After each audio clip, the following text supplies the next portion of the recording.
Men rusman, lekin O'zbekistonda tug'ilganman. Men rusman, lekin ertalab nonushtaga qaymoqni olib, issiqgina tandirdan hozir chiqqan nonni olib, qaymoqga bunday bo'tirib yeyish yaxshi ko'raman. Men rusman, lekin yoshligimdan beri men ochuv-sochuv kiymaganman. Bu degani o'zbek mahallada katta bo'lsang, qozonni yonida yursang, qorasi yuqadi. Men rusman, lekin o'zbeklarning madaniyati menga yaqin. Men rusman, lekin o'zbek taomlari menga ko'proq yoqadi, boshqa taomlarga qaraganda. Вот прям 100%. Ayniqsa mastava. Men rusman, oshni yo qo'lim bilan yeyman, yo ложка bilan yeyman. Hech qachon vilka bilan yemaganman.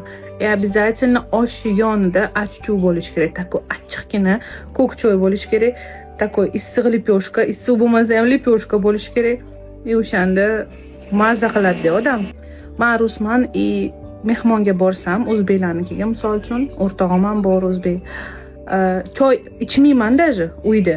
Lekin ularnikiga borsam, обязательно choy ichaman.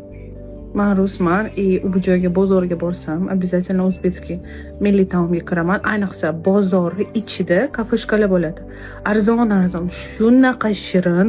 Ishonasizlarmi, hech qanaqa super lyuksoviy restoran mana shu kafeshkalardan o'tolmaydi. Даже narxi bitta shashligiga 3 million bo'lsa hamda o'tolmaydi, chunki bitta baribir намного вкуснее, намного qanaqadir atmosferasi bor-da, boshqacha. Yeyolsan, hamma yeyapti, sen xursand, hamma xursand. Вообще super, narxlar ham zo'r. Men rusman, yoshligimda qiynalgan paytlar bo'lgan. Navot choy bilan sal qotgan nonni bo'tirib yeganman, o'zbeklarga o'xshab. Men rusman, tarvuzni обязательно lipyoshka bilan yeyman. Uzumni lipyoshka bilan yeyman. O'zi lipyoshka bo'lsa всегда qorning to'q. Xullas, men bu yopgan non bo'lsa, qorning doim to'q bo'ladi. Xullas, bu video bilan nima demoqchiman? Demoqchimanki, o'zbek millat madaniyati shunaqa darajada boyki, hammasini shu videoga men sig'dira olmayman. Endi bu bilganimmi? Bilmaganim qancha? Xudo xolasa men o'rganaman, keyin sekin sizlarga aytib beraman.